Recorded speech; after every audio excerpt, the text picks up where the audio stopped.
ورحمة الله وبركاته. إن الحمد لله نحمده ونستعينه ونستغفره ونعوذ بالله من شرور أنفسنا ومن سيئات أعمالنا. من يهده الله فلا مضل له ومن يضلل فلا هادي له. وأشهد أن لا إله إلا الله وحده لا شريك له وأشهد أن محمدا عبده ورسوله. اللهم صل وسلم على نبينا محمد وعلى آله وصحبه أجمعين. وقال تبارك وتعالى: يا أيها الذين آمنوا اتقوا الله حق تقاته ولا تموتن إلا وأنتم مسلمون. إخواني وأخواتي رحمني ورحمكم الله جميعا. Alhamdulillah, dengan kasih sayang Allah Azza wa Jalla, di siang hari ini Allah berikan hidayah, luang waktu kepada kita sekalian, di mana Yaumul Ahad adalah hari yang sebagian besar dipakai oleh manusia untuk beristirahat di rumah atau mungkin jalan-jalan dan lain sebagainya. Ala kulli hal, kita alhamdulillah berada di majlis yang mulia ini. Semoga Rabbul Alamin Allah Azza wa Jalla senantiasa membimbing kita sekalian dengan hidayahnya untuk selalu beraktivitas berdasarkan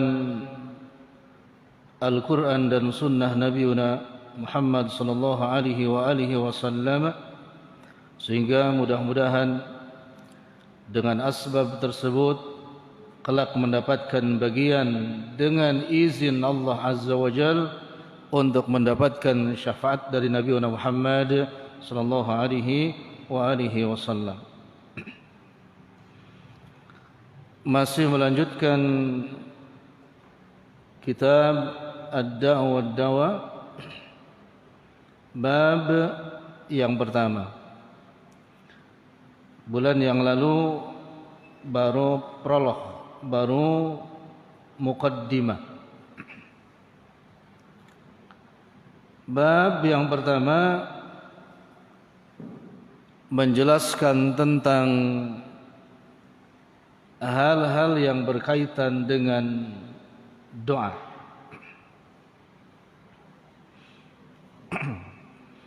Jadi bab pertama ini menjelaskan tentang hal-hal yang berkaitan dengan doa. Baik. Kalimat doa atau perkataan doa itu sudah masyhur sampai anak kecil pun tahu, dan anak kecil pun mengamalkan tentang doa. Lalu kenapa kita bahas hari ini kalau sudah masyhur, sudah maklum? Karena masih banyak permasalahan yang berkaitan dengan doa. Pertama, redaksi yang berkaitan dengan doa itu sendiri. Apakah doanya masyhur?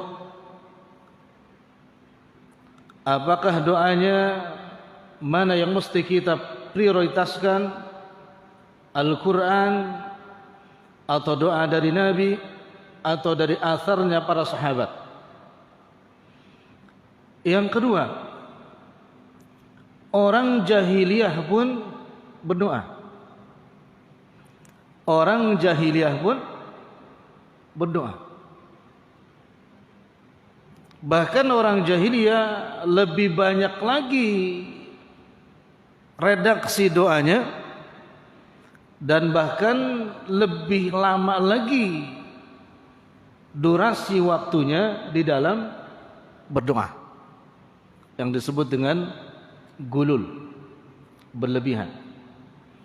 Padahal Nabi Muhammad sallallahu alaihi wasallam banyak di dalam doa yang diriwayatkan dalam hadis yang sahih, doa yang paling dicintai oleh Nabi sallallahu alaihi wasallam adalah doa yang paling ringkas. Yang paling ringkas. Tapi bukan cuma amin, amin, ringkas. Itu namanya mendoakan orang berdoa. Di antaranya hadis dari Aisyah radhiyallahu taala anha, ketika beliau ditanya doa yang mana yang paling banyak dibaca oleh Nabi sallallahu alaihi wasallam, dijawab oleh Aisyah, Rabbana atina fid dunya hasanah wa fil akhirati hasanah wa qina adzabannar. Itu doa yang paling banyak dibaca oleh Nabi sallallahu alaihi wasallam. Yang ketiga, orang musyrik pun berdoa. Ya, orang musyrik pun berdoa. Jadi kenapa kita mesti bahas ini, dan kenapa Al-Imam Ibn Qayyim rahimahullah ta'ala membuat satu bab tentang hal-hal yang berkaitan dengan doa? Karena bukan cuman orang jahiliyah, orang musyrik pun berdoa.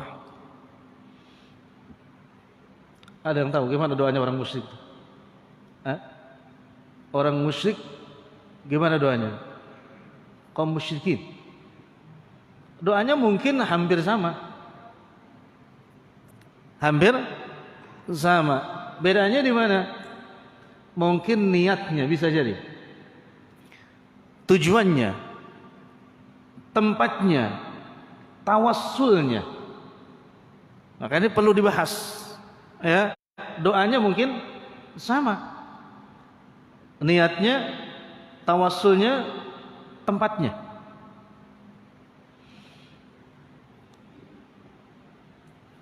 Ada yang hafal kalimat doa seperti ini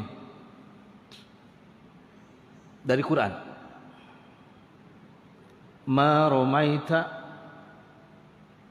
idh ramaita walakin Allah rama. Ada hafal? Surah apa itu? Al-Anfal, sahih. Ini asbabun nuzulnya berkaitan dengan perang Badar. Tapi di kalangan para dukun, ya, ini juga maka ini doanya. Pakai puasa, ada puasa disebut dengan mahar. Apa mahar itu? Mas kawin. Mahar itu mas kawin. Berapa maharnya ditentukan dengan ayyam, puasa beberapa hari. Katakanlah 41 hari. Supaya doa itu mustajab menurut mereka. Puasa 41 hari. Dawam di dalam wiridnya. Dawam. Ada yang setiap ada salat 41 kali dibaca terus selama 41 hari.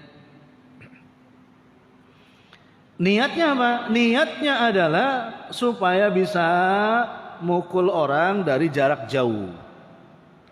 Niatnya supaya bisa mukul objeknya dari jarak jauh. Baik. Bedanya orang yang bertauhid dengan orang syirik di mana tentang doa yang tadi? Redaksinya, niatnya, tawassulnya, atau apanya? Ya, niatnya sudah beda, tawassulnya sudah beda, tujuannya sudah beda. Yang sama hanya satu, redaksinya. Maka perlu doa-doa itu dikupas supaya tidak timbul subhat. Apalagi tasyabbuh, menyerupai perbuatan orang-orang jahiliyah dan orang-orang musyrikin. Itu. Antum pernah dengar orang hajatan, mau hajatan, kemudian disuruh mengamalkan surah Al-Kautsar sebanyak 1000 kali. Inna a'tainakal kautsar 1000 kali, hanya satu malam saja. Apa tujuannya? Supaya tamunya banyak, makannya irit, amplopnya gede. Ayo, mau diamalin nggak? Jangan. Ini kan logikanya enak gitu kan? Tamu banyak, makannya irit, amplopnya gede. Balik modal apa untung? Ini redaksinya sama, surah Al-Kautsar. Tapi tujuannya, niatnya gitu kan, dan tawassulnya yang berbeda. Jadi antum jangan pikirlah, kenapa sih dibahas cuma doa begini? Enggak, penting. Ya, nah ini. Itu yang ketiga. Yang keempat, kenapa doa ini mesti kita bahas? Karena berkaitan dengan mustajabnya atau qabul dan tidaknya, berkaitan dengan kualitas dan kuantitas dua subjek, doa itu sendiri dan juga orang yang berdoanya. Paham nggak kira-kira? Kualitas dan kuantitas doanya, kualitas dan kuantitas orang yang berdoanya. Bulan yang lalu ana jelaskan di sini. Asbabul wurud, Al-Imam Ibnu Qayyim rahimahullah membuat buku ini. Waktu itu kan ditanya oleh seseorang yang sakit lama, sudah berobat kemana-mana tapi gak kunjung sembuh.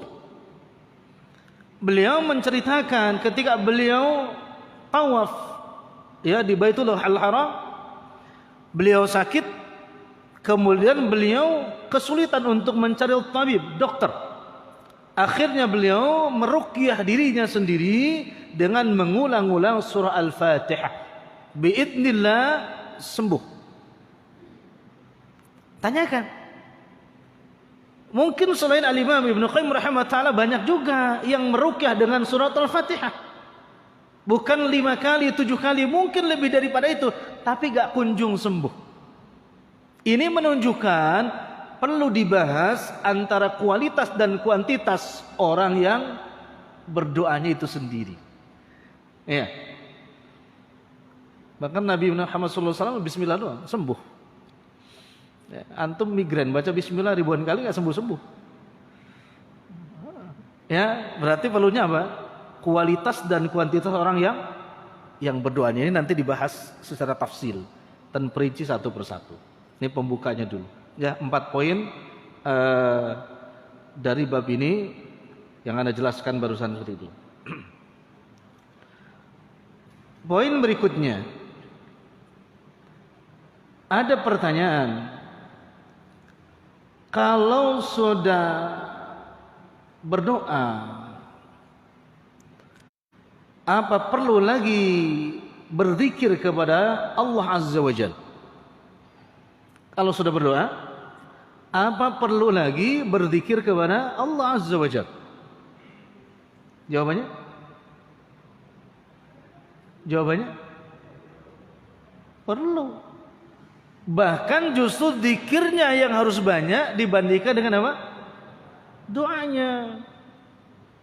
Rabbul Alamin Allah Azza wa Jalla berfirman, Ya ayyuhalladzina amanu dzkurullah dzikran katsira. Wahai orang yang beriman, uzkurullah, ingatlah Allah Azza wa Jalla dzikran katsira, dengan mengingat sebanyak-banyaknya.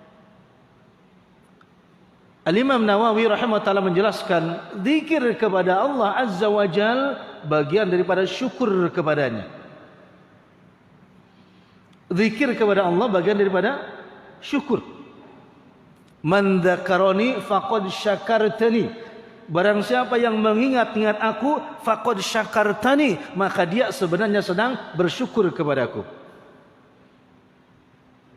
Kalau doa enggak. Kalau doa enggak, karena doa itu maknanya adalah memohon. Sementara zikir mengingat. Adabnya ikhwan sekalian, adabnya ingat-ingat dulu baru meminta. Ya. Ingat siapa Allah itu. Ingat kasih sayangnya dan lain sebagainya. Ya, memohon ampun kepadanya atas kesalahan-kesalahan kita dengan penuh ketawadhuan, baru meminta sesuatu kepadanya. Doa itu terakhir.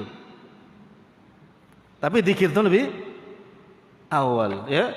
Az-zikru aula minad du'a. Zikir itu lebih utama daripada doa. Makanya para nabi, para salaful ummah, itu doa itu biasanya dilakukan oleh mereka apabila memang sudah betul-betul darurah.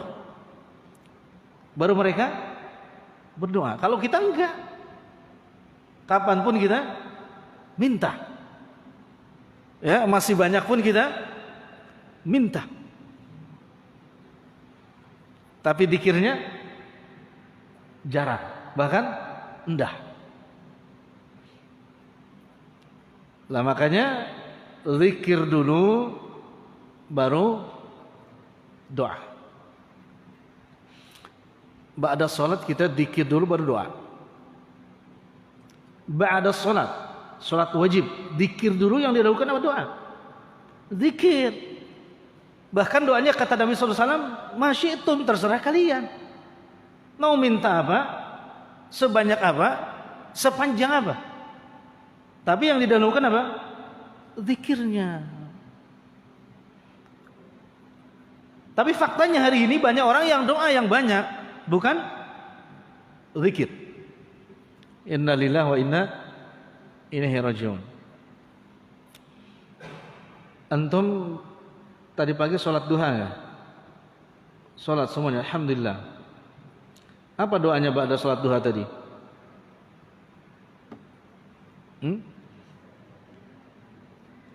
Apa? Astagfirullahaladzim wa atubu ilaih. Baik, tidak masalah.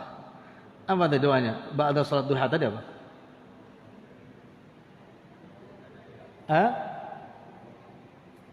Terus sesuai sunnah.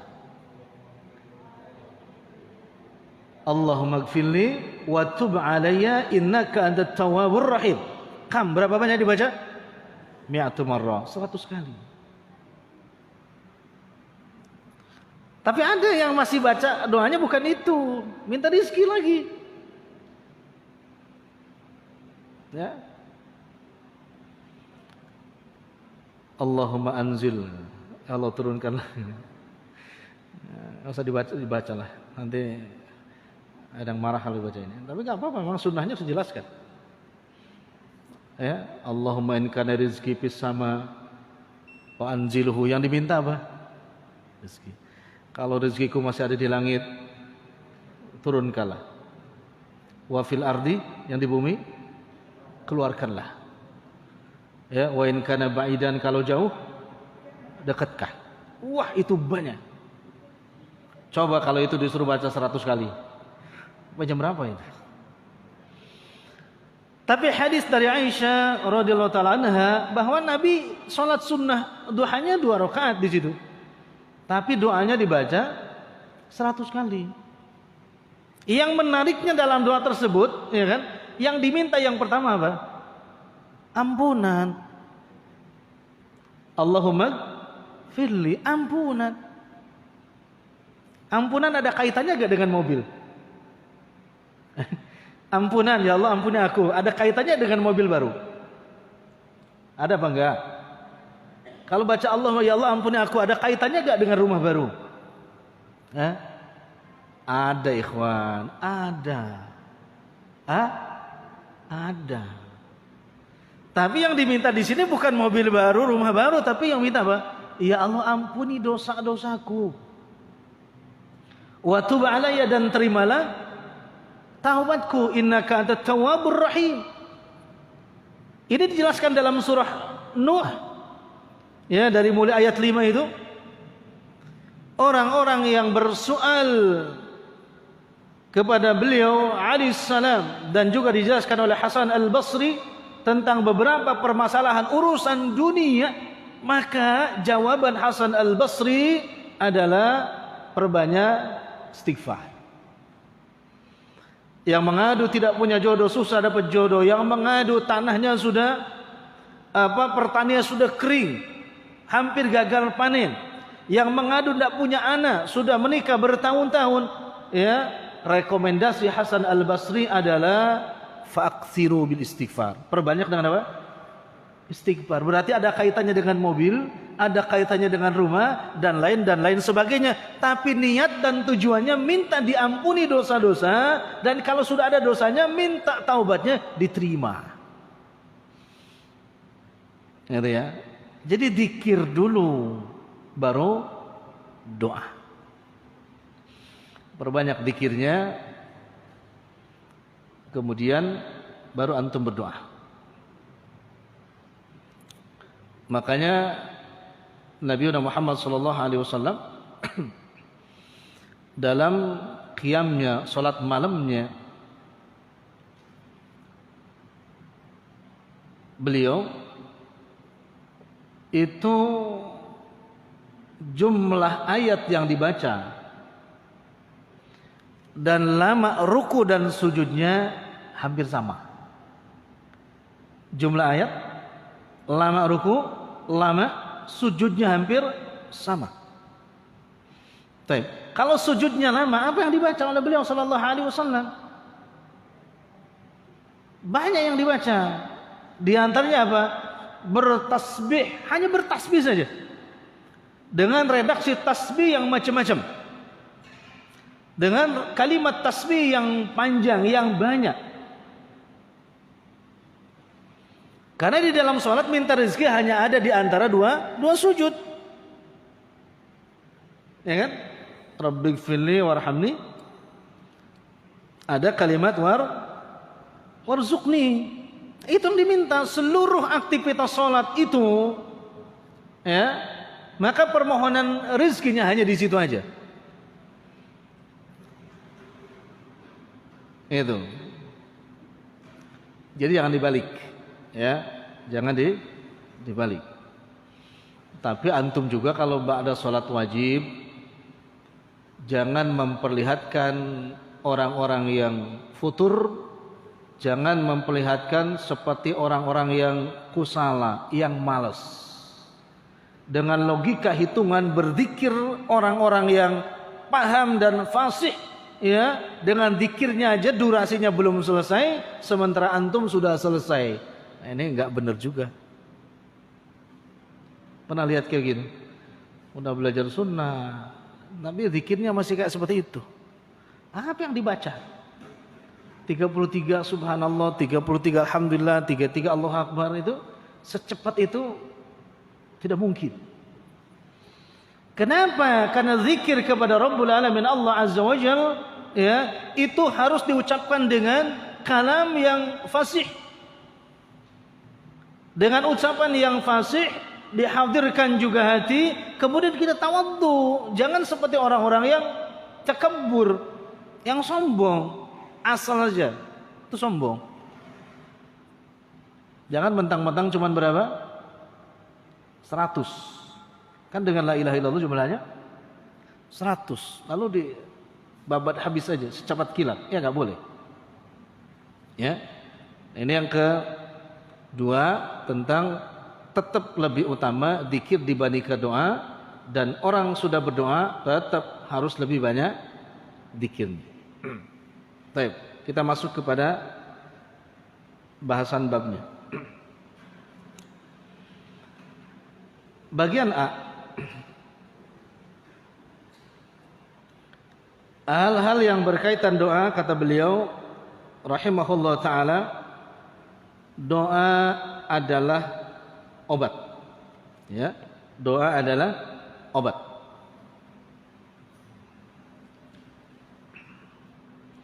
beliau tidak menyebutkan doa adalah penyembuh, enggak. Kita udah bahas kemarin perbedaan antara dawa dengan syifa.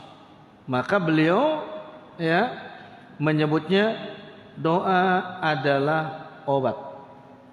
Karena obat belum tentu menyembuhkan. Obat belum tentu menyembuhkan. Lah, kalau begitu kenapa kita mesti berobat? Ikhtiar, bagian daripada ibadah. Ikhtiar, bagian daripada sunnah Nabi sallallahu alaihi wasallam. Adapun kesembuhan mutlak milik Allah Azza wa Jalla, syifa mutlak milik Allah. Maka kalau urusan penyakit fisik, banyak di antara para salafus saleh mereka tidak mau berobat, membiarkan saja, bertawakal kepada Allah Azza wa Jalla. Tapi kalau penyakit rohani wajib untuk berobat. Jangan kebalik. Penyakit fisik sibuk diobatin, penyakit rohani nggak mau diobatin.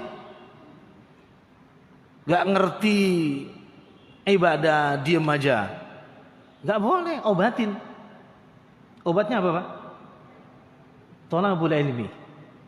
Obatnya thalabul ilmi. Nggak bisa baca Quran, diem aja. Lah, salafus saleh aja kalau sakit gak diobatin. Bukan sakit itu. Ya, bukan sakit ruh, tapi sakit apa? Fisik. Kalau antum kuat gak ada masalah, ya.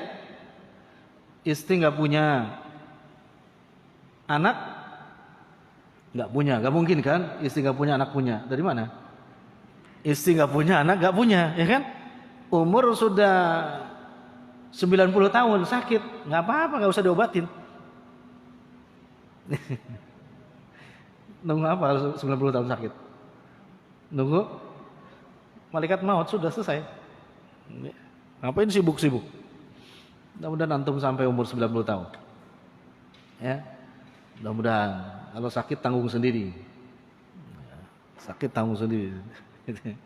Nah, obat doa adalah obat. Nah, kemudian beliau membawakan hadis dari Ali bin Abi Thalib radhiyallahu taala anhu bahwa Rasulullah SAW bersabda, "Ad-du'a'u silahul mu'minin wa imaduddin wa nurus samawati wal ard." Ana enggak baca panjang karena bahasanya ini hadisnya dhaif. Ya, hadisnya dhaif. Kita lewat seperti itu. Ya.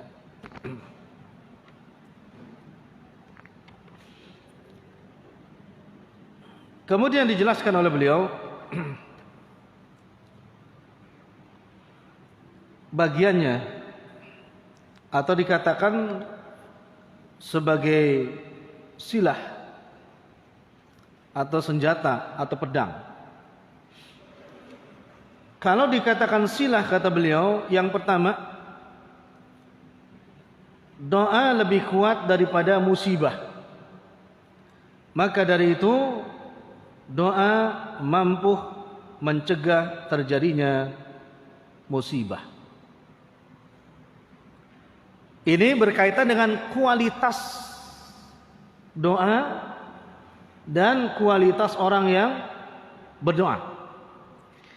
Ketika kualitas ini ada di dua-duanya, maka doa memiliki kekuatan yang bisa mengalahkan musibah. Ada hadisnya, ada. Hadis sahih dalam Bukhari dan Muslim. Nabi Muhammad sallallahu alaihi wasallam mengajarkan kita qabla safar, sebelum bepergian. Ya, sebelum bepergian Nabi mengajarkan sebuah doa kepada kita. Di antaranya Bismillah tawakkaltu 'ala Allah. Ya, kata Imam Bukhari di dalam Al-Adab Al-Mufrad, barang siapa yang mengucapkan bismillah tawakkaltu 'ala Allah la haula wala quwata illa billah, maka kufitu wuqitu. Allah cukupkan dia selama perjalanannya dihaban wa iyaban, berangkat sampai pulang, kemudian Allah jaga dia dari mulai berangkat sampai pulang. Anda bisa dilihat keterangan dalam Al-Adab Al-Mufrad. Ini menunjukkan ada kekuatan di dalam apa? Doa tersebut, sehingga orang yang safar baca doa tadi, maka Allah cukupkan selama perjalanannya sampai pulang, dan Allah jaga selama perjalanannya sampai pulang. Apalagi kalau antum baca doa lanjutannya, kan ada lanjutannya tuh.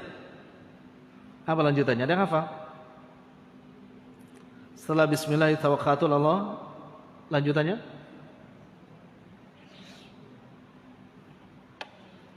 Masya Allah ya. Tapi itu cukup ya, cukuplah. Nanti hafalin. Bismillahirrahmanirrahim. Allahumma inni a'udzubika an adilla au udilla, an adlama au udlima, an ajhala au yujhala alaih. Ya, ini lanjutannya. Aku berlindung kepada Allah dari perbuatan dolim atau didolimi. Pernah dengar orang berjalan seperti itu, Pak? Dia tidak melakukan kedoliman, tapi tiba-tiba didolimi. Seperti apa didolimi, Pak? Tasnya ada yang ngisengin sampai dia telat, atau ada yang wah ini dolimnya keterlaluan. Ana pernah cerita teman dekat Ana itu pulang ke kampung naik bis. Dulu namanya dari Jakarta ke Garut itu bisa 9 jam, masih lewat puncak. Naik bis itu nggak cuma duduk, berdiri juga banyak. Bedalah dengan orang lain itu, bangku 3. Dari cerita, tidur, tapi mimpi ada yang ngasih air hangat, tapi tumpah ke pahanya, kakinya air hangat itu. Dia asik saja, Pak. Lama-lama panas dia kebangun. Ya, begitu kebangun, ya dia pegang, beneran basah itu, pahanya sampai ke bawah. Dan begitu dia cium, mau pipis. Ternyata yang di sampingnya yang mipisin dia. Karena sudah kebelet ya kan, pipisnya banyak, ya kan. Akhirnya mengalir juga ke pahanya dia, karena sempit. Ini namanya dia enggak zalim tapi didolimi. Wah, ini musibah ini. Tahun 99 dia cerita. Selama akhir. Ada antum pernah didolimi begitu lagi jalan? Ya, hati-hati, ini Nabi ajarkan doa. An adlama au udlima, dari perbuatan dolim atau didolimi. An adilla au udilla, atau dari perbuatan yang tercela hina atau dihinakan orang. Seperti apa dihinakan orang itu? Kan sering terjadi yang namanya maling teriak maling. Ada orang mau nolong orang yang dicopet, malah dia dituduh nyopet. Rasanya gimana itu? Waliyadzubillah ya. Kan gitu. Bukan prank. Nggak boleh dalam Islam, ngeprank itu nggak boleh, haram hukumnya. Ada yang suka nonton prank, nggak boleh, haram hukumnya. Atau an ajhala au yujhala alaih, dari perilaku sifat bodoh atau dibodohin orang lain. Kita nggak ngebodohin orang, memang awam. Tapi begitu nanya alamat, sudah dekat di Sumuter, sampai 3 jam, nggak ketemu. Padahal yang ngasih alamatnya sopan banget nunjuknya. Oh, Paliditu, tahu Paliditu tuh apa? Sebelah sana.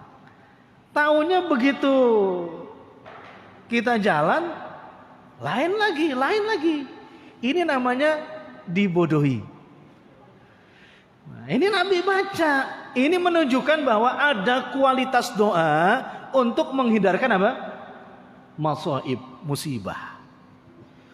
Itu. Ya, itu yang pertama. Nanti dihafalin doanya.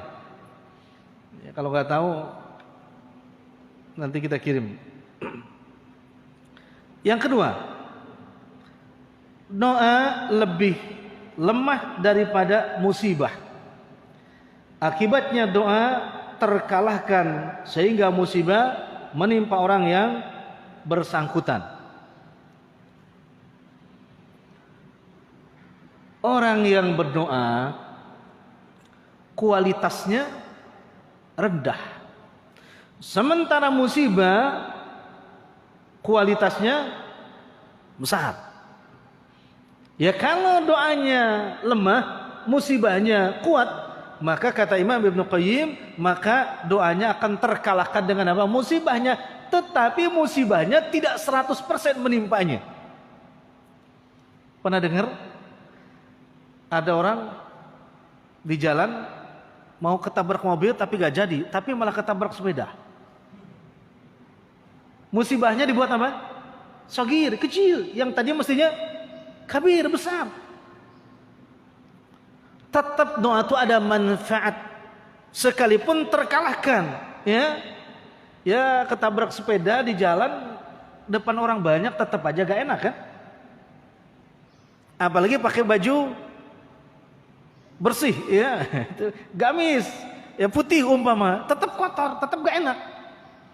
Kalau antum gak belajar akidah, gak belajar ihsan, tetap marah. Tapi tetap antum katakan alhamdulillah, uang tadinya mau apa? Keserempet mobil. Kadang punya pengalaman gitu. Pokoknya kalau kita masih lemah iman kita jangan deh minta dihindarkan oleh Allah. Ya, takutnya malah berantem gara-gara itu. Padahal kata Allah, aku udah selamatkan kamu. Kalau tadi kena mobil saja, di rumah sakit dirawat, belum tentu 50 juta. Tapi sepeda cuman beli rinso, ya, rinso setan itu, rinso setan yang satu setan maksudnya, ya, itu cuci bersih bajumu. Tapi karena kamu gak ridho tadi, gak paham tentang ilmu tentang doa dan musibah, berantem, akhirnya masuk penjara. Padahal cuman sepeda. Ini musibah lebih besar dibandingkan dengan doa. Nanti kita akan jelaskan kenapa seseorang berdoa bisa menjadi lemah. Ya, ini baru judul-judul dulu. Yang ketiga, satu sama lain menyerang dan saling menghilangkan. Oh, ini kuat. Ketika power doanya kuat, sehat, ya kan? Ketika doanya lemah, sakit lagi. Namanya apa tuh? Sakit-sakitan. Apa? Kambuh-kambuhan. Kambuh? Masya Allah, ikhwan sekalian. Tadi malam anak ada jamaah yang kena pengurus masjid yang positif kena COVID. Akhirnya istrinya WA kepada pengurus untuk minta dimotivasi karena down gitu. Ya. Akhirnya ana minta di WA di video call saja, video call. Nah, kita ngobrol, kita motivasi, kita doa. Alhamdulillah, Pak. Spiritnya gitu kan. Kemudian terlihat mukanya itu gagah lagi gitu kan. Gagah lagi yang tadinya tuh lemah, ya. Apalagi sudah dengar yang kena COVID pada meninggal, waduh, makin lemah lagi. Tapi kita motivasi, ya. Alhamdulillah semangat lagi. Ini namanya saling mengalahkan antara kekuatan doa dengan kekuatan masaib. Lah, makanya perlu kita punya ikhwan-ikhwan, yang akhwat punya akhwat yang mana? Yang soleh dan solehah. Karena mereka lah yang akan memotivasi kita. Hatta kita inna lillahi wa inna ilaihi rajiun. Orang soleh tetap akan memotivasi kita. Dengan apa? Bertakziah kepada kita, berdoa untuk kita tanpa ada upah sama sekali, dengan ikhlas, hanya berharap Allah. Dan mereka akan mengatakan, insyaallah kita akan berjumpa besok di surganya Allah Subhanahu wa taala. Ini motivasi yang luar biasa. Dan itu hanya ada di ikhwan yang saleh dan salehah. Supaya kalau khawatirnya kalau sudah saling mengalahkan, kalau tidak ada teman yang soleh dan soleha, maka kekuatan doanya semakin melemah. Kalau semakin melemah, akhirnya terkalahkan dengan apa? Musibah yang khawatirnya lagi kalau syaitan masuk, ya, membisikkan hal-hal yang berbahaya, karena dia lemah akhirnya mengikuti. Udahlah, kalau pengen sembuh datang kepada si fulan. Udah banyak kok yang sembuh. Gampang syaratnya. Apa? Sediakan kambing hitam. Gak usah banyak-banyak, 3 ekor. Tapi hitam semuanya, termasuk darahnya. Gimana nyarinya? Termasuk darahnya mesti hitam. Bisa nggak darah hewan hitam, Pak? Suruh cari. Terus yang pokoknya datang ke sana. Datangnya kapan? Sesuai dengan hari lahir kamu. Pak, akhirnya apa? Rabu. Pokoknya datang hari Rabu. Jam berapa? Rabu 1, 2, 3, 4, 5. Jam 5 sore. Wah, ini kan sudah gak benar. Akhirnya karena lemah, datang juga. Datang juga. Kira-kira sembuh apa enggak, Pak? Datang juga. Bawa kambing jam 5, ya kan? Dengan syarat-syarat yang lainnya. Datang juga. Kira-kira sembuh apa enggak? Kalau Allah berkehendak, sembuh. Sembuh juga. Sembuh. Yang sembuh apanya? Hah? Fisiknya. Ruhnya? Sakit besar. Sakit besar. Bisa enggak sembuh itu? Wallahu ta'ala alam. Kalau sudah seperti itu, sulit ruhnya bisa sembuh lagi. Kenapa? Ketika dia sembuh datang ke masjid, ditanya sama jamaahnya, Pak, udah sehat sudah, pakai buat apa? Itu tuh ada orang pintar di sana.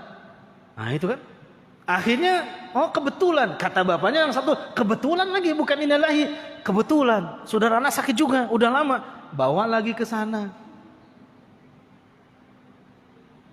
Padahal yang datang pertama siapa? Sendiri kan? Terus sampai dari mulut ke mulut sudah 100 orang. Berhenti gak di situ, Pak? Lah. Dia meninggal. Dan dia belum bertaubat kepada Allah Azza wa Jalla, belum mengatakan bahwa itu sesat. Terus gak? Terus selama dukunnya masih ada. Itu yang disebut dengan dosa jariah atau kesyirikan jariah. Waliyadzubillah, ada yang kayak begitu tuh ada. Karena lemahnya doa, terkalahkan dengan musibah, plus lemahnya akidah. Akhirnya datang ke orang seperti itu. Di kampung anak banyak yang gitu. Kalau bapak mau banyak. Ya. Maksudnya mau apa? Waliyadzubillah banyak. Dari mulai mahar yang murah sampai mahar yang mahal, banyak. Pasiennya ada banyak. Ya. Ustaz apa bukan Ustaz? Katanya si Ustaz. Katanya Ustaz. Katanya. Ya. Entah itu versi apa itu, koran apa, pokoknya Ustaz katanya itu. Ya. Pakai sorban, gamis, itu Ustaz. Nah ya seperti itu. Nah kemudian dijelaskan oleh Al-Hakim meriwayatkan dalam sahihnya,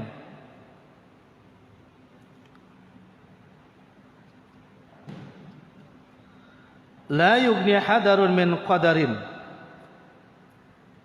wa du'a yanfa'u mimma nazala wa mimma lam yanzil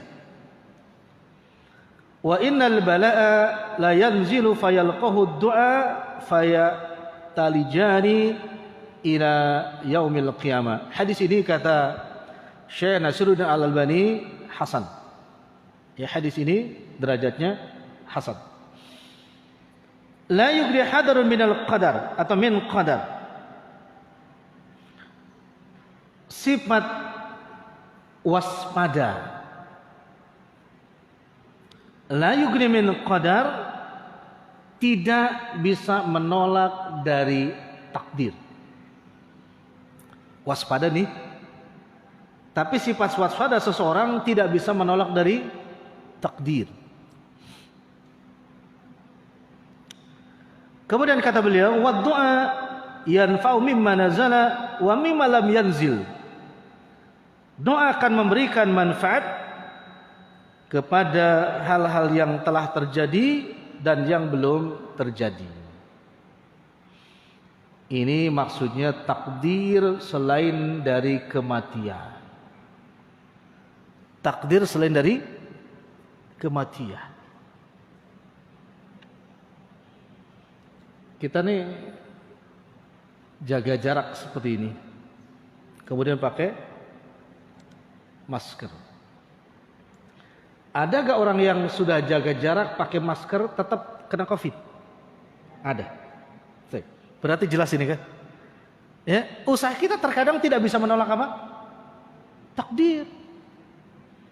Tapi doa selain takdir kematian bisa mengurangi rasa sakit tersebut, bahkan bisa menyembuhkan penyakit tersebut. Itu. Selain takdir apa? Kematian. Kalau kematian nggak bisa, ya. Dengan asbab yang sudah Allah tentukan. Asbab kematian, ikhwan sekalian, ana dan antum itu asbabnya beda. Asbabnya beda, hanya Allah Azza wa Jalla yang tahu. Itu asbabnya. Ada orang sakit jantung, belum tentu meninggalnya karena jantung, belum tentu. Ini asbab. Makanya buku yang ditulis oleh guru kita Ustaz Zainal Abidin tentang kematian itu ada hadis yang menarik di babnya tersebut tentang karakteristik kematian, membawakan hadis riwayat At-Tirmidzi tentang mustarihun wa mustarahun. Maka sahabat tanya Rasulullah, mal mustarih wa mal mustarah, tentang kematian. Siapa yang diistirahatkan dan siapa yang istirahat? Kan sebetulnya gini loh Pak.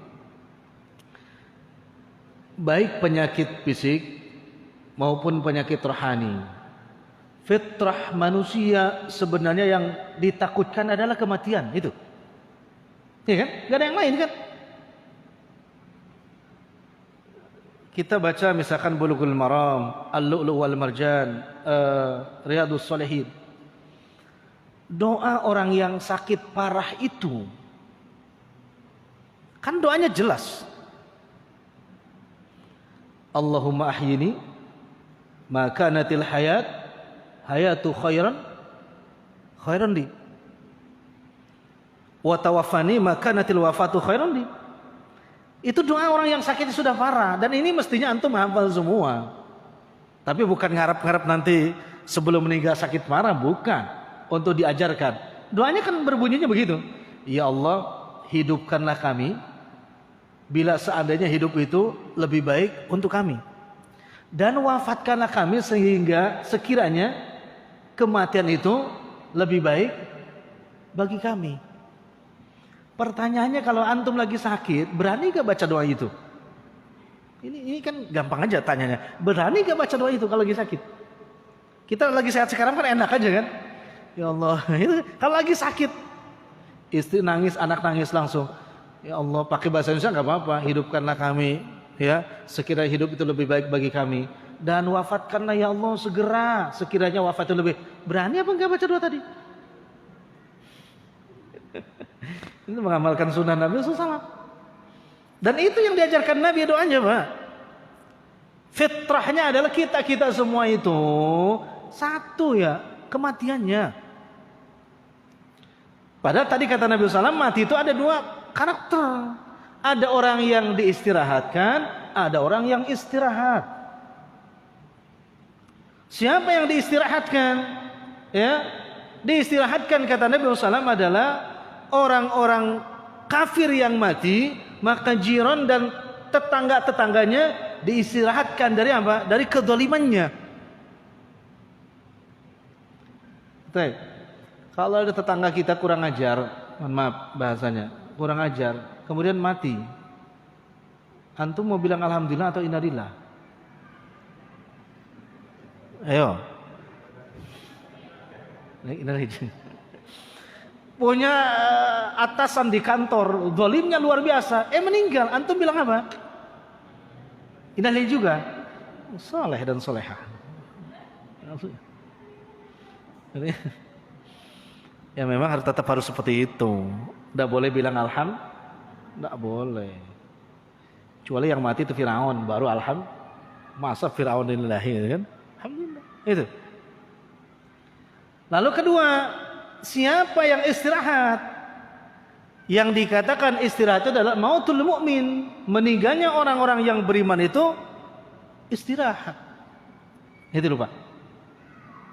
Maka sebetulnya bagi kita hanya memaksimalkan ikhtiar, bahasan buku ini bukan masalah takut mati gak takut mati. Orang yang takut mati pasti mati kan?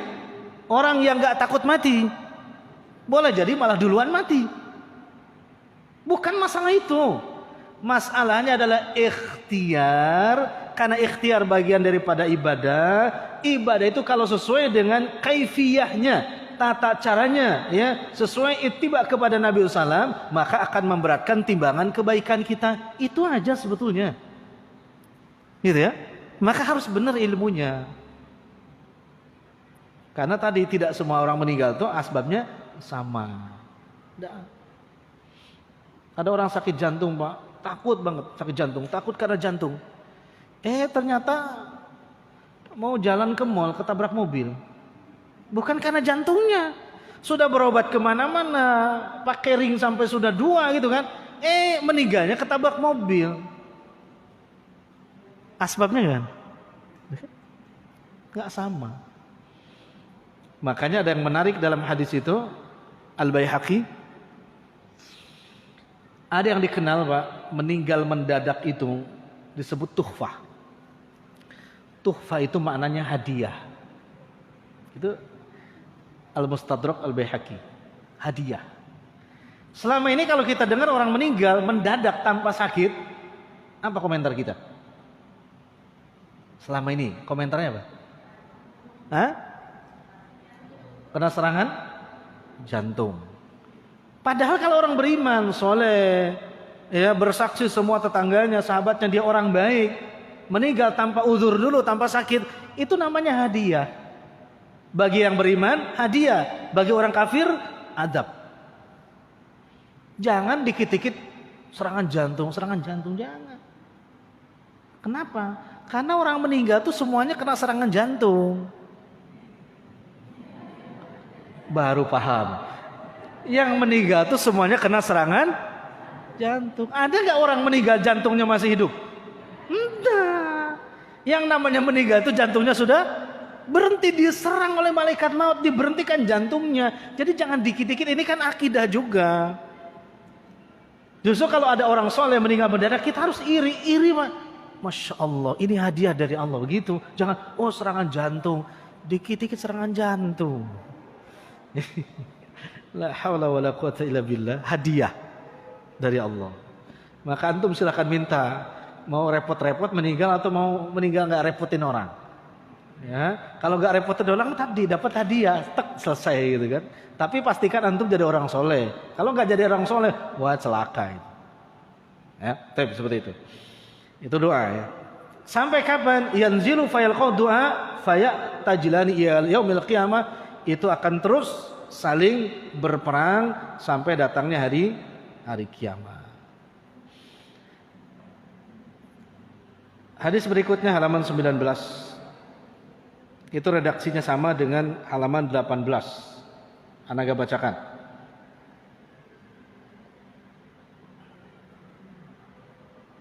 Bacakan yang bawahnya.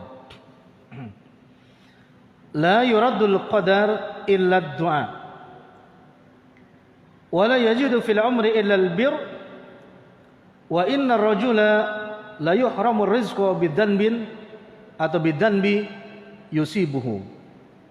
Bisa dilihat keterangannya tentang hadis ini Al-Baihaqi dan lain sebagainya mengatakan la ba'sa bih, maknanya tidak ada masalah dalam hadis ini karena ada syawahid yang memperkuat hadis ini, bisa diamalkan. Maknanya tadi atau artinya tidak ada yang dapat menolak takdir kecuali apa? Doa. Tidak ada pula yang dapat menambah usia kecuali albir, kebaikan. Dan seseorang akan terhalang rizkinya disebabkan karena dosa. Umur tidak akan bertambah kecuali bil birri. Dengan apa? Perbuatan baik. Yani kata para ulama, bertambahnya di sini adalah bertambahnya ism, nama orang yang punya umur. Nama isim orang yang punya umur. Walaupun orang itu sudah meninggal, tapi orang masih menyebut-nyebut namanya seakan-akan dia masih hidup. Ini makna umur Yazid bertambah. Siapa yang berhenti hari ini menyebut Nabi sallallahu alaihi wasallam? Tidak ada. Tidak ada. Semuanya kita menyebut Nabi, bersalawat kepada Nabi SAW, seakan-akan Nabi masih ada di tengah-tengah kita. Dengan apa? Semua muslimin dan muslimat bersalawat kepadanya. Karena Allah perintahkan. Inna Allaha wa malaikatahu yusalluna ala nabi. Ya ayyuhalladzina amanu sallu alaihi wa sallimu taslima. Seakan-akan Nabi berada di tengah-tengah kita. Ya. Maka kita kalau pengen seakan-akan masih hidup, tidak ada yang bisa merubah itu kecuali kalau kita menjadi orang baik. Menjadi orang baik. Jadi pengurus masjid begitu, Pak. Pengurus masjid selalu berada di saf yang pertama. Datang lebih awal. Pulangnya belakangan. Itu jamaahnya akan menyebut-nyebut namanya pengurus tersebut, sekalipun pengurus tersebut sudah meninggal. Kata dia, Masya Allah, ini di sini tempat duduk beliau nih, seakan-akan masih hidup, gitu ya. Dan jangan sebaliknya. Hatta dikubur dimanapun, ikhwan, setiap orang melintasi akan berkata, ini si fulan, orang soleh di sini. Seperti itu. Tapi kalau orang nggak soleh, dia bilang, naudzubillah, jangan lewat situ, jangan. Lewat pun nggak boleh. Paham itu ya? Jadi orang jahat itu bahaya. Bahaya, tapi jadi orang soleh itu luar biasa. Nah. Kemudian la yuhrimu rizqa bidanbin yusibuhu. Dan rizki seseorang tidak akan terhijab kecuali hijab tersebut disebabkan karena dosa. Kenapa anak kita melawan sama orang tuanya? Mungkin dosa kedua orang tuanya. Dosa apa? Dosa orang tuanya kepada orang tuanya. Kenapa orang tuanya punya anak? Dosa orang tuanya kepada orang tuanya, kepada orang tuanya. Kenapa anak kita disuruh sholatnya kok susah, tar lagi. Mungkin dosa orang tuanya. Dosa apa? Mungkin dosa kepada orang tuanya. Dengan hartanya, dan lain sebagainya. Karena sesuatu asbab akan melahirkan akibat. Wa jazaa'ul ihsan illa ihsan. Asbabnya baik, melahirkan akibatnya menjadi baik. Wa jazaa'ul hasanat al-hasanatu ba'daha, kata Imam Ibnu Qayyim. Balasan kebaikan maka mendapatkan kebaikan berikutnya. Wa kadzalik, dan sama, balasan keburukan mendapatkan keburukan berikutnya. Ngerti ya? Ini gak usah masyghul dengan orang lain, tapi masyghul dengan diri sendiri. Dan hadisnya itu la ba'salahu. B. Bagian B tentang hal-hal yang berkaitan dengan doa adalah terus menerus dalam berdoa. Terus menerus dalam berdoa. Tapi tetap tadi harus lebih banyak zikirnya daripada doanya. Hadis yang pertama, "Man lam yas'alillah yaghdab ali." Barang siapa yang tidak bersoal, maknanya meminta, memohon kepada Allah, maka Allah Azza wa Jal marah kepadanya. Ini pun derajat hadisnya, sanadnya la ba'sa bih, tidak ada masalah. Makna hadis ini, setiap muslim ya, maka tidak termasuk memiliki akhlak yang terpuji manakala meninggalkan berdoa kepada Rabbul Alamin, Allah Azza wa Jalla. Ala kulli hal, karena kita semua punya masalah dan masalah kita banyak, ya, maka karena kita punya masalah dan masalah kita banyak, maka mohonlah kepada yang punya masalah itu sendiri, yakni Allah Azza wa Jalla. Itu. Kemudian hadis berikutnya, la ta'jazu bid-du'a fa innahu la yahliku ma'a du'a ahadun. Ini ana koreksi, tadi ada tulisannya di bawah, ya. Hadisnya dhaif, ya, dan juga didhaifkan oleh Syekh Nasruddin Al-Albani. Termasuk doa berikutnya, innallaha yuhibbul muhillina fid du'a. Ini pun juga masalah di dalam doa tersebut. Jadi kita enggak bacakan.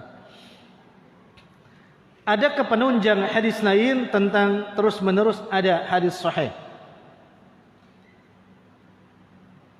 Ketika sahabat bertanya kepada Aisyah radhiyallahu taala anha, ayyud du'a ahab, mana doa yang paling dicintai oleh Nabi SAW? Dijawab oleh Aisyah, ad-daim. Apa ad-daim itu? Yang dilakukan secara terus menerus. Ini hadis sahih. Jadi kata Aisyah, doa yang paling dicintai oleh Nabi yang dilakukan oleh seorang hamba yang daiman, yang terus menerus dibaca. Jadi bukan hanya sekali, bukan hanya 2 kali, tapi terus menerus hatta misalkan permohonan itu telah dijawab oleh Allah Azza wa Jalla, terus kita berdoa.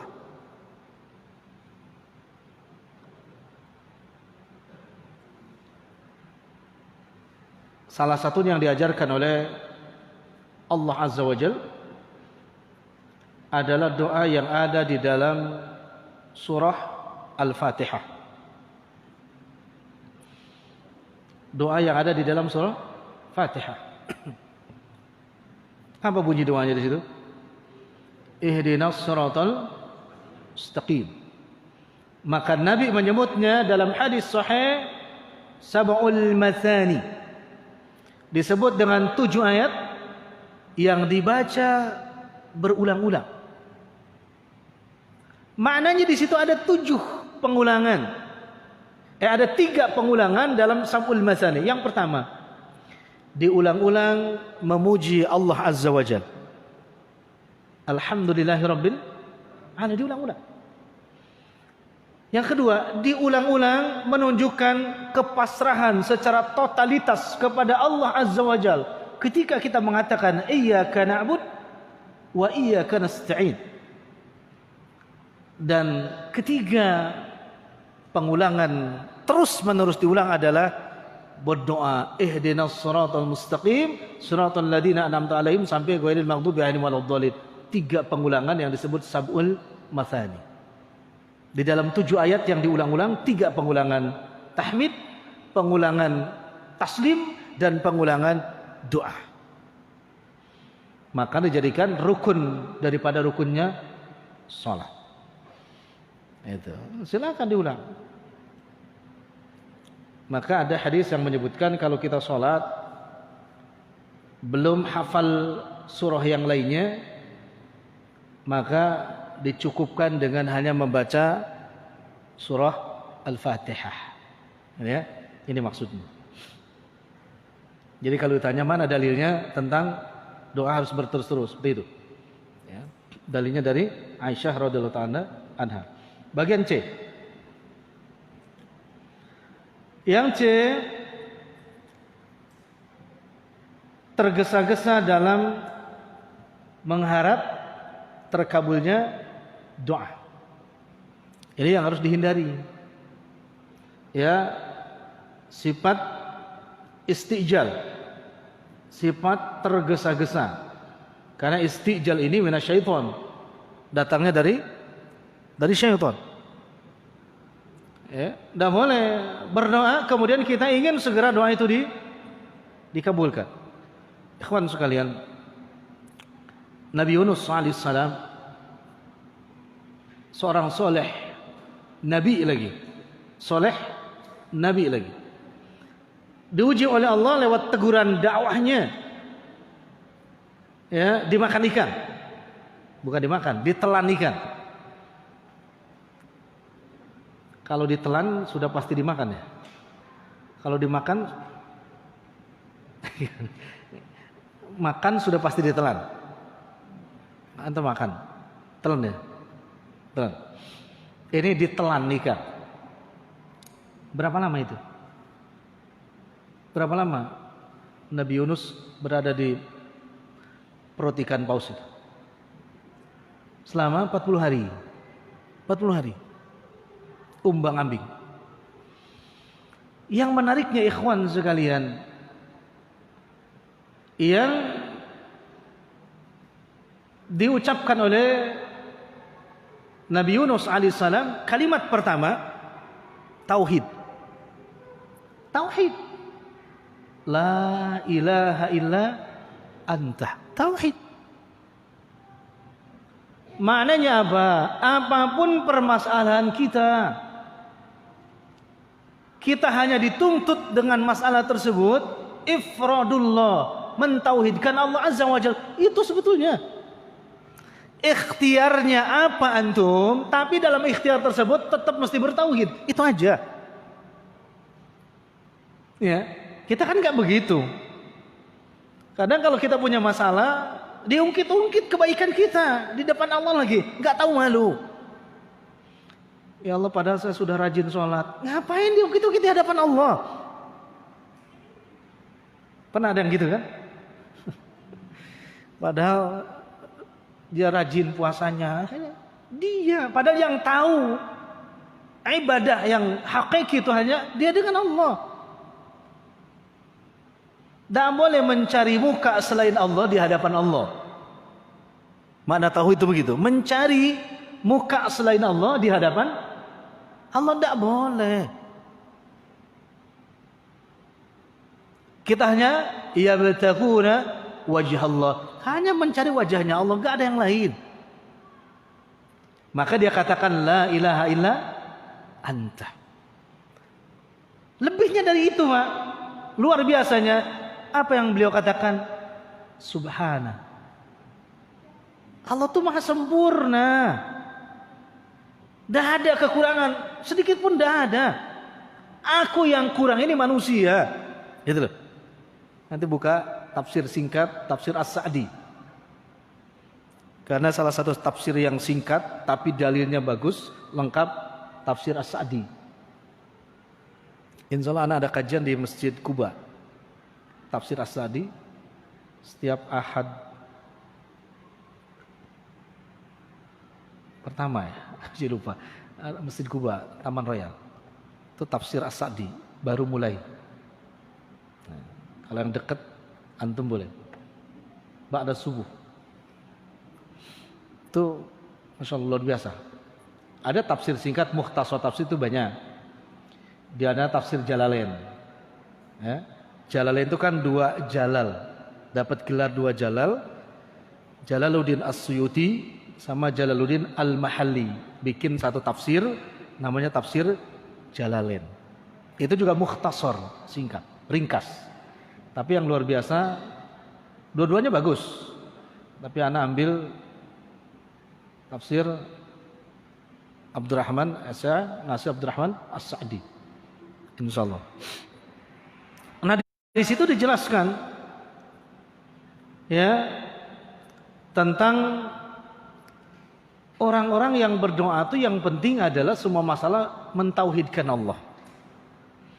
Dan yang menarik di situ, kenapa para ulama salafus soleh ketika menafsirkan ayat-ayat yang munqati'ah dan ada di fawatihus suwar, berada di awal surah itu, tafsir mereka wallahu ta'ala alam bimuradih. Hanya Allah yang tahu atas apa? Maksud tafsir daripada ayat tersebut. Contoh, awal surah Al-Qalam. Apa surah Al-Qalam awalnya? Nun. Para ulama salaf gak ada yang menafsirkan, apalagi takwil gak ada. Ya, mereka menafsirkan wallahu ta'ala alam bimuradih, hanya Allah yang Maha tahu tujuan maksud nun tersebut. Tidak boleh dipaksakan. Nun itu berapa huruf? Di situ berapa huruf? Tulisannya 1 huruf, tapi kalau dijabarkan 3 huruf, makanya panjang. Nun. Kalau cuma 1 huruf, nun, gitu bacanya. 3 huruf, ya, 3 huruf. Nun, panjang, mad dari sukun. Bahkan kalau di situ tanda bacanya bendera berkibar. Alif lam mim apa artinya? Wallahu ta'ala bimuradi. Alif lam ra apa? Wallahu ta'ala bimuradi. Nah itu, tafsir As-Sa'di begitu. Jangan dipaksakan. Kalau dipaksakan, kenapa ada subhana? Allah Maha Suci. Berarti kita tahu semua dong. Berarti kita tahu semua. Kalau tahu semua, mana rahasia Allah? Mana ilmu Allah? Kalau tahu semua, lah, enggak begitu. Maka kita harus berlepas diri. Itu maknanya. Maka Nabi Yunus katakan apa? Subhana. Itu. Ya. Kemudian yang ketiga kalimat yang ucapkan beliau alaihissalam, inni kuntu minadh-dhalimin. Tauhid mentanzihkan Allah Azza wa Jalla, lalu mengakui dengan totalitas bahwa akulah pada saat ini dan juga kemarin telah melakukan kedzaliman. Itu ada berdoa. Jadi bukan ya Allah minta mobil ya Allah, enggak begitu. Ya Allah minta istri lagi ya Allah, bukan begitu. Bukan. Tauhidkan Allah, sucikan Allah, akui kesalahan kita, baru proposalnya dikasih. Ini proposalnya bagus, banyak lagi. Enggak ada adab. Bahasa Jakartanya kurang ajar. Masa sholatnya 5 menit, doanya 20 menit. Gimana logikanya? Ya, gimana logikanya? Sebut, ya Allah kasih rezeki yang halal, yang barokah tanpa bersusah payah. Ya enggak sesuai sunnah dong. Para nabi aja susah payah. Lah masa kita enggak susah payah di kamar doang gitu? Ini hati-hati loh, subuhat itu. Tapi kan ustad ya ustad. Ya, tetap kita ikhtiar gitu kan. Faida farung tapan sob, apabila telah melakukan suatu perkara, sudah lakukan yang lain. Fantashiru fil ar wabtagu min fadlillah. Antum jangan ikutin yang kayak gitu dah. Baca ini, gak usah usaha apa-apa, di rumah saja. Duit pasti datang. Gimana ceritanya? Solehan mana kita sama Umar ibn Khattab? Hah? Solehan mana kita sama Umar ibn Khattab? Tidak boleh dibandingkan sama beliau, gak sebanding. Gak sebanding. Beliau bekerja? Bekerja. Syekh Nasiruddin Albani bekerja? Bekerja. Ini di rumah Ustaz, dikiranya dibaca sholawat, udah diem aja di rumah. Sholawatnya bener, cara ente-nya nggak bener. Gitu ya. La haula, ini tauhid, mensucikan Allah, mengakui atas kurangan kita. Dan berikutnya di sini tidak istijal, tidak tergesa-gesa. Beliau yang mulia saja 40 hari berada di dalam perut ikan. Itu. Kalau mau kan Allah langsung keluarkan gitu kan. Begitu masuk doa keluar ya Allah, keluar gitu kan. Itu. Pencarian Sriwijaya berapa lama? Ya, berapa lama? Alhamdulillah kan ketemu. Mudah-mudahan yang meninggal tuh yang beriman ya syahid lah. Dan gitu ya. Tapi lama kita menemukan pakai alat canggih segala macam, enggak apa-apa. Itu rahasia Allah seperti itu. Tugas kita ikhtiar. 2 menit lagi Pak. Yang D berikutnya, waktu-waktu terkabulnya doa. Halaman 22. Yang sudah punya buku, yang anak gak baca, nanti catatan kakinya dibaca. Ya, karena yang memang agak ribet, maksudnya bermasalah, nggak perlu juga. Kenapa beliau menulis? Karena untuk motivasi, nggak ada masalah sebetulnya. Cuman kalau untuk ngaji, biar agak cepat waktunya. Kecuali kalau anak ngaji setiap hari ke di pondok, ini selesai setahun selesai. Oh sebulan sekali. Gitu. Maka antum belajar di rumah, ngaji di rumah, nanti tanyakan gitu ya. Yang pertama, sepertiga malam akhir. Sepertiga malam akhir. Baik. Waktu sholat tahajud yang masyhur adalah 3. Ini yang jelaskan di dalam surah Al-Muzammil ayat yang terakhir. Ya, waktu sholat tahajud 3. Awal waktu. Makna awal waktu adalah ba'diyah Isya. Ba'diyah Isya lail sampai jam 12. Awal waktu. Boleh nggak antum tahajud di situ? Boleh. Yang kedua, pertengahan waktu.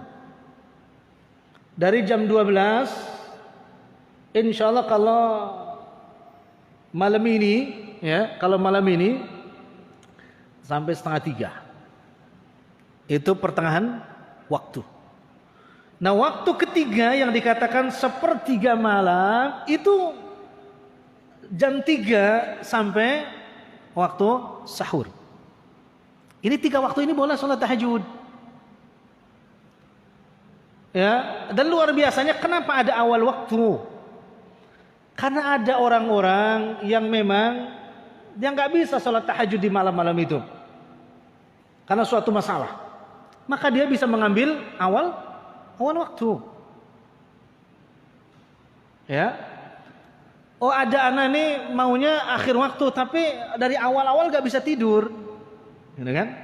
Kan masih ada aja yang bertanya apa tahajud itu mesti tidur apa enggak gitu kan? Masih ada aja. Padahal ngaji udah di mana-mana, nggak mesti tidur dulu. Apa saya kalau nggak bisa tidur nggak boleh tahajud? Meneng aja, lalu ngapain semalaman itu? Kan aneh gitu kan? Ini dia mau tidur ba'da Isya nggak bisa tidur. Buka-buka ada ustadz yang jelasin. Atau dia lagi baca Quran, bertemu dengan surah Ar-Ra'd gitu kan? Ala bidzikrillah tatmainnul qulub. Ketahuilah hanya zikir dengan Allah maka hati kita akan tenang. Akhirnya dia, oh bukan ilmu nih, ini orang awam dulu. Oh kalau begitu berarti anak harus sholat tahajud nih. Barangkali kalau sholat tahajud bisa tenang, bisa tidur. Manfaatkan itu dengan dalil orang awam. Tapi sebetulnya dalilnya sahih di waktu kedua. Karena dia awalnya gak bisa tidur, akhirnya pengen tidur sholat tahajud gitu kan. Berarti tidurnya di waktu kedua. Tafadhol. Lah, yang utama ini cerita utama mana yang utama? Yang utama memang sepertiga akhir. Bahasanya sepertiga akhir. Karena awal malam dari kapan mulainya? Maghrib, adzan berkumandang maghrib itu disebut awal malam, Pak. Kan hadis puasa begitu. Ya kan? Terbit fajar, terbenam matahari. Terbit fajar awal siang, terbenam matahari awal malam. Selesai. Makanya seperti itu. Ya, silahkan di awal, pertengahan atau di akhir. Tapi yang punya kekuatan dan yakin bisa terbangun di akhir, itulah waktu mustajabah, yakni waktu terkabulnya doa. Coba di 3 waktu ini yang paling berat yang mana? Awal, tengah, akhir? Hah? Ini beda-beda ya. Ini maksudnya kan antum alhamdulillah sholat tahajud semua. Selama ini yang berat mana? Awal, tengah atau akhir? Kan 3. Ya. Kalau anak rasakan yang berat tuh di awal. Ya. Di awal yang berat, ikhwan. Kenapa berat di awal? biasanya kalau sudah sholat isya tuh ngantuk sudah mulai rame itu. Ya. Makanya ana termasuk masih hari ini mengamalkan ba'da isya ana langsung sholat witir. Langsung sholat witir. Supaya nanti lebih ringan sholat malamnya. Gitu. Dan kalau sholat witir kalau nggak sholat malam sayang. Udah witir nggak sholat malam tuh. Ada ikatan, pengikatnya. Berat Pak. Apalagi habis capek sekali berat isya. Jadi langsung tidur. Tapi HP pasang alarm. Alarmnya anak pasang 2. Satu HP, kedua istri. Satu alarmnya HP, kedua alarm kita istri kita. Nih, kalau terbangun duluan nanti bangunin ya. Itu alarm kita juga. Dan istri kita juga bilang, nanti kalau Abi juga duluan bangunin ya. Kan enak ngajaknya. Coba kalau antum ngajak istri begini, jangan lupa nanti sholat tahajud ya. Istri antum kan bilang, antum aja jarang sholat tahajud. Begitu Pak. Tapi kalau pakai tadi, caranya yang penting. Dia juga enak, gak merasa digurui. Coba ya nanti malam begitulah kira-kira. Insya Allah ya. Jangan tang-tang sudah ngaji langsung aja nyeramahin ngajarin istri. Jangan. Pakai metode Rasulullah. Ya, pakai kasih sayang. Nah, ini kan kalau alarm kita gak kebangun, istri kita bangunin. Kalau dua-dua gak kebangun, gimana? Alhamdulillah tetap dapat pahala Pak. Kenapa? Karena sudah niat untuk sholat tahajud. Terlebih kalau antum termasuk ad-daim yang terus menerus ketika malam itu dengan izin Allah gak kebangun tetap mendapatkan pahala sempurna seperti orang yang sholat tahajud semalam suntuk. Kenapa? Karena memang setiap malam gak pernah gak sholat tahajud. Ini masuk kepada keutamaan orang yang istiqomah. Tapi kalau dalam seminggu cuma 2 kali pakai amalan yang tadi yang gak kena. Nggak apa-apa lah tidur kata nggak kena terus tiap malam enggak seminggu enggak ya ini yang tiap malam. Ini hadis sahih. Sama pahalanya seperti orang yang ibadah selama sehat kemudian sakit gitu kan, maka tetap mendapatkan pahala seperti orang dia lagi sehat. Ini pentingnya lagi muda belajar itu Pak. Ya kalau belajar sudah tua itu ya alhamdulillah juga. Tapi kalau dari muda ketika tua sudah nggak bisa belajar, tetap dia akan mendapatkan fadilah pahala thalabul ilmi sebagaimana dia ketika masih muda luar biasa. Oh, ini kayak gini nih mestinya. Gitu ya. Tapi yang sepuh-sepuh ajak anaknya, jangan anaknya aja yang disuruh ya. Bapak udah cukup jangan. Tetap ya. Abdullah bin Abbas itu ya, dia kan seorang pebisnis. Ya, mohon maaf, Ibnu Abbas, seorang pebisnis, dia punya anak Abdullah. Setiap dia mau dagang karena gak sempat ngaji, anaknya yang usia 2 tahun sudah dititipkan di majlis Nabi Shallallahu Alaihi Wasallam. Begitu Pak. Tapi kalau sempat dua-duanya, kalau gak sempat anaknya dititipkan. Sehingga ayahnya hafal 200 hadis, anaknya 2000 hadis. Begitu. Kalau kita ngaji Pak, enggak lagi enak, udah bareng-bareng aja gak ngaji sama bapak ya. Malah begitu. Bukan udah antum ngajinya, ya biar bapak tetap dapat pahala mestinya gitu. Ya. Makanya antum berbahagia yang datang ke sini bawa istrinya, bawa anaknya luar biasa itu. Ya, barakallahu fikum. Itu. Yang kedua, pada saat azan. Maksudnya pada saat azan ini maksudnya adalah menjawab adzan. Ya, jangan pas saat ada orang adzan berdoa, bukan menjawab adzan karena setelah selesai adzan ada doanya. Allahu akbar kita jawab. Allah, ini hati-hati ada ikhwan itu kalau adzan masih ngobrol aneh. Ya. Mau yang adzan suaranya enak, suaranya gak enak, kewajiban kita menjawab sautul muadzin, suara muadzin tanpa dikurangi dan tanpa ditambah. Ya. Allahu akbar, Allahu akbar. Tanpa dikurang tambah. Jangan jangan. Maksudnya kalimatnya, lagunya kan nggak bisa sama. Oh ikutin gak? Ya, sautnya, kalimatnya sampai akhir. Maka di akhir baru dianjurkan berdoa. Apa yang pertama kali doanya? Bersolawat kepada Nabi SAW. Sampai fil alamina innaka hamidum majid. Kemudian setelah itu baca syahadat, asyhadu an la ilaha illallah wa asyhadu anna muhammadar rasulullah. Setelah itu baca doa azan, Allahumma rabb hadhihi da'wati tammah. Setelah itu baca doa raditu billahi robba. Akhir hadis halat lahul jannah, maka wajib atau pastilah baginya yang mengikuti cara seperti itu pasti mendapatkan surga. Itu maknanya berdoa ketika azan. Kalau nggak ngaji repot Pak ya. Di buku doa saat azan. Apa ya doanya? Ini bingung juga. Alhamdulillah ternyata ngikutin muadzin.